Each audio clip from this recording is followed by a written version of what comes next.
दलित साहित्य संमेलन 1958 अण्णाभाऊ साठे यांचे उद्घाटनपर भाषण. नियोजित अध्यक्ष, स्वागताध्यक्ष, कार्यवाह व बंधू भगिनींनो, या महाराष्ट्र दलित साहित्य संमेलनाचे उद्घाटन माझ्यासारख्या एका दलितानं करावं हा एक अपूर्व असा योग असला तरी हे आचार्य अत्रे यांचे कार्य मी करीत आहे याची मला जाणीव आहे. दलित साहित्यिकांचे वेगळे संमेलन भरवून हा चौथा सुभा का उभं करता असा प्रश्न काही मंडळी करीत आहेत. काहींच्या मते अस्पृश्यता निवारण करणारा कायदाच अस्तित्वात असल्यामुळे आज दलित हा शब्दच निरर्थक झाला आहे. सर्व काही ठीक आहे, परंतु हा प्रश्न निर्माण करणारे दलितांना माणूस मानतात, पण त्या दलितांचा एक वर्ग आहे ही गोष्ट ते मान्य करीत नाहीत. त्यामुळेच हा वरील प्रश्न निर्माण होत आहे. कारण केवळ महाराष्ट्रापुरतेच जरी बोलायचे झाले तरी दलित माणसाचा मोठा वर्ग या महाराष्ट्रात अस्तित्वात आहे. त्यांचे जीवन वेगळे असून इतर वर्गाशी ते संलग्न आहे. हा वर्ग या देशात अग्रेसर असून त्याच्या न्यायी संघर्षाचे परिणाम सर्व समाजावर होत असतात. तो या देशाचा सामाजिक सांस्कृतिक पाया आहे, परंतु तो पिळला जाणारा आणि कष्ट करणारा दलित म्हणून निराळा आहे नि उपेक्षित आहे. आणि अशा या दलिताला आपले जीवनाचे स्पष्ट प्रतिबिंब आजच्या मराठी साहित्यात दिसत नाही. आजचे साहित्य आरशासारखे स्वच्छ असावे, त्यात आपले प्रतिबिंब स्पष्ट असावे एवढीच त्याची मागणी आहे. आपला चेहरा आहे तसा दिसावा असं वाटणं गैर नाही. कारण तरंगमय तळ्यात पडलेली सावली जशी लांबुळकीने डगमगती दिसते, तद्वत आजचा दलित आजच्या साहित्यात दिसतो. हा दलित आजच्या समाजाचे हृदय आहे. त्या हृदयाचे प्रदम्य स्पंदन होत असते. त्यात हर्ष, खेद, कोमल, कठोर अशा भावना जागृत झाल्या. त्या भावनांचे तंतू जुळून त्याच्या भावनाचा उगम कशात होतो याची कोणी नीट दखल घेत नाही. हा माणूस कष्टासारखे खडतर कर्म का करतो हे जोपर्यंत लेखकाला कळत नाही तोपर्यंत तो त्याचे दलिताचे साहित्य निर्माण करू शकत नाही. दलित वर्गाचे अथांग जीवन दिसण्यासाठी लेखकाला एक दिव्य दृष्टी असावी लागते. तो त्या वर्गाची एकनिष्ठ असावा लागतो, तो वस्तुनिष्ठ असावा लागतो आणि त्याचा दलित वर्गाच्या सर्व न्यायी संघर्षावर आणि त्याच्या अंतिम विजयावर विश्वास असला पाहिजे. म्हणजे तो लेखक ध्येयवादी असला पाहिजे आणि त्याची कल्पकता ही अशीच हवी. माणूस जगतो का आणि जगण्यासाठी एवढा धडपडतो का याचा विचार आम्ही करणे जरूर आहे. त्या धडपडणाऱ्या पतिताला आम्ही भित्रा समजतो. तो उंच गगनात गेलेल्या विद्युतमय मनोऱ्यावर उभे राहून विजेच्या तारा जोडतो, खाणीत उभ्या कड्यावर चढून सुरुंगांना पेट देतो किंवा पोलादाचा रस करणाऱ्या भट्टीवर तो निर्भय वावरतो आणि या सर्व ठिकाणी मृत्यू त्याची वाट पाहत असतो. कधी कधी त्याची व मृत्यूची गाठ पडून हा दलित कष्ट करीत करीत मरण पत्करतो. ही जगण्याची आणि मरण्याची आगळी रीत आहे. ती लेखकाने समजून घ्यावी. सुरुंगांना पेट देता देता किंवा पोलादाच्या रसात बुडून मरणे, नाहीतर विजेच्या धक्क्याने मरणे, दिवाळी निघाले म्हणून शेअर बाजारात मरणे, या मरणातील अंतर लेखकाने मोजून पाहावे आणि श्रेष्ठ मरण कोणते ते निश्चित ठरवावे. दलितातही सर्व भावना इतराप्रमाणे सदैव जागृत असतात, पण तो इतरापेक्षा जरा निराळा असतो. कारण तो हाडामासाचा केवळ गोळा नसतो, तो निर्मितीक्षम असतो. तो वास्तव जगात कष्टाचे सागर उपसून दौलतीचे डोंगर रचतो. अशा या महान मानवावर महाकाव्य रचणारा त्याला हवा असतो. एका झाडाखाली 3 दगडाची चूल करून मडक्यात अन्न शिजवून 2 मुलं आणि बायको यांना जगविणारा हा दलित वरवर कंगाल दिसला तरी त्याची संसार करण्याची इच्छा केव्हाही पवित्र अशीच असते. कुटुंब संस्थेवरचा त्याचा विश्वास मुळीच ढळलेला नसतो. संस्थाच भांडवलदारी जगाने त्या झाडाखाली हाकलून दिलेली असते.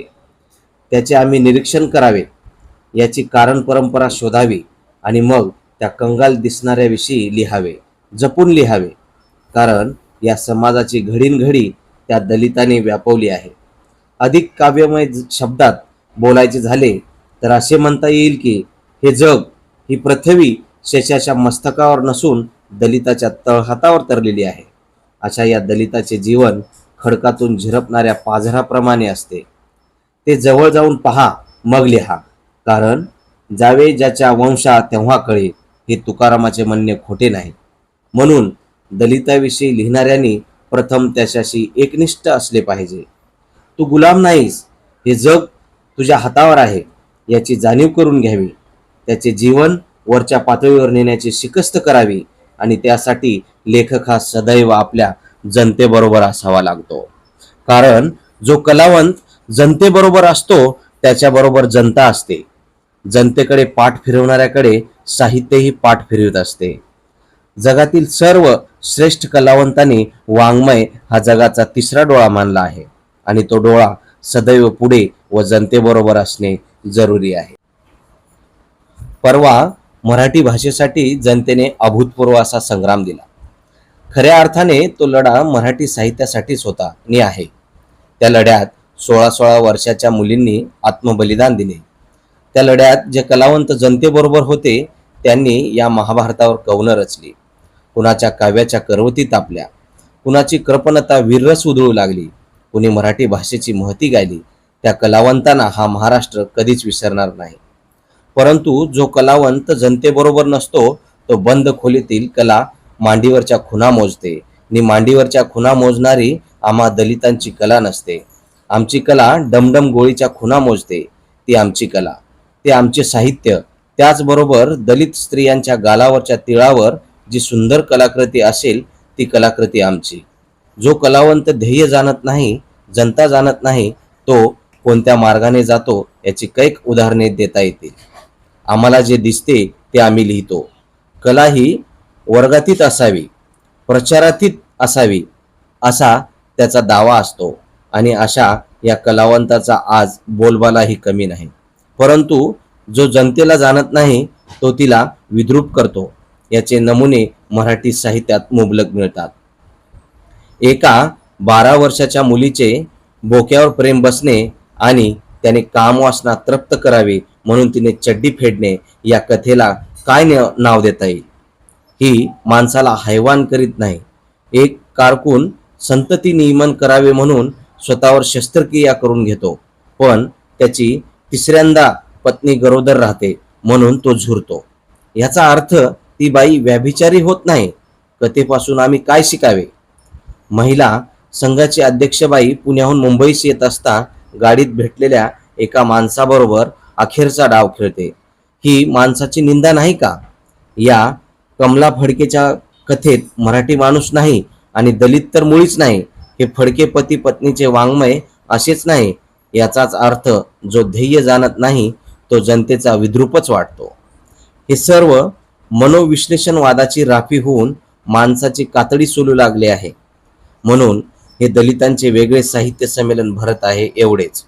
हे मनोविश्लेषणवादी आपल्या वाङ्मयाचे समर्थन करताना म्हणतात, जीवनाच्या 2 बाजू असतात, पैकी एकीचा खोल जाऊन आम्ही अंत घेतो, परंतु नाशिकात गंगा आणि गटार दोन्ही अस्तित्वात आहे. तुम्ही गंगेऐवजी गटारच का पसंत करता? आम्हाला गंगेसारखी निर्मळ साहित्य हवे आहे. आम्हाला मांगल्य हवे आहे. आम्हाला मराठी साहित्याचा थोर परंपरेचा अभिमान आहे. कारण मराठी साहित्याची नांदी आमच्याच जीवन संघर्षाने झडली आहे. जेव्हा दलितांची सावली असह्य होते तेव्हा महानुभावपंथीय साहित्यिकांनी सर्वांना ज्ञान मिळाले पाहिजे, ज्ञान हे मोक्ष असे समजून बंड केले ते आमचे साहित्यिक. माणसाला माणूस म्हणून जगता आले पाहिजे असा दावा मांडून ज्यांनी दलितांच्या भाषेत महाराष्ट्राला सुंदर ज्ञानेश्वरी दिली ते आमचे साहित्यिक. आणि चुकलेले महाराचे मूल कडेवर घेऊन जाणारे एकनाथ ते आमचे साहित्यिक. जो दलिताला कडेवर घेतो त्याला जिभेवर घेतो आणि त्याला जो विद्रूप करतो त्याला दलित विद्रूप करतो, अशी इतिहासाची साक्ष आहे. शब्दांना नुसता आकार देणे सोपे असते, त्या आकाराला आत्मा देणे त्याहून अवघड आहे. ते देखील काही लेखकांना सहज साधून जाते, पण त्या आत्म्यामागची इतिहास परंपरा शोधणे आणि तिचा अर्थ लावणे फार अवघड आहे. हा आचार्य अत्रे यांचा खुलासा आम्ही दलित लेखकांनी समजून त्याचा अर्थ लावावा आणि इतिहास परंपरा शोधण्याचा प्रयत्न करावा. आम्ही आपल्या वर्गाचे इमान पटवून त्याचा उपमर्द होणार नाही याची काळजी घेऊन त्याचे साहित्य निर्माण करूया. या दलिताचे जीवन सुखी व समृद्ध कसे होईल याची काळजी करूया. या दलिताला आणि त्याच्या जीवनाला वरच्या पातळीवर नेण्याचा आपल्या कलेतून प्रयत्न करूया. काही विद्वान म्हणतात, अस्पृश्यता कायद्याने नष्ट केली आहे, तेव्हा दलित हा प्राणी अस्तित्वात नाही. परंतु हा केवळ भ्रम आहे.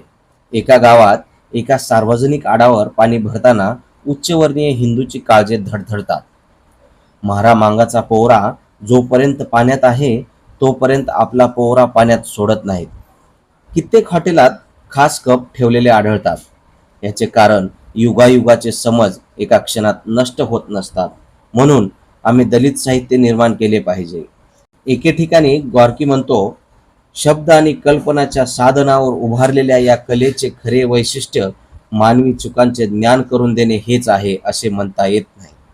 मानवाला त्याच्या बाह्य जीवनाच्या परिस्थितीतून वरच्या पातळीवर नेण्याचा प्रयत्न करणे, त्याला कमीपणा आणणाऱ्या वास्तव जगाच्या बंधनातून मुक्त करणे आणि तू गुलाम नाहीस, तू वास्तव जगाचा धनी आहेस, तू जीवनाचा स्वतंत्र निर्माता आहेस असा साक्षात्कार मानवाला करून देणे हे वाङ्मयाचे खरे वैशिष्ट्य आहे.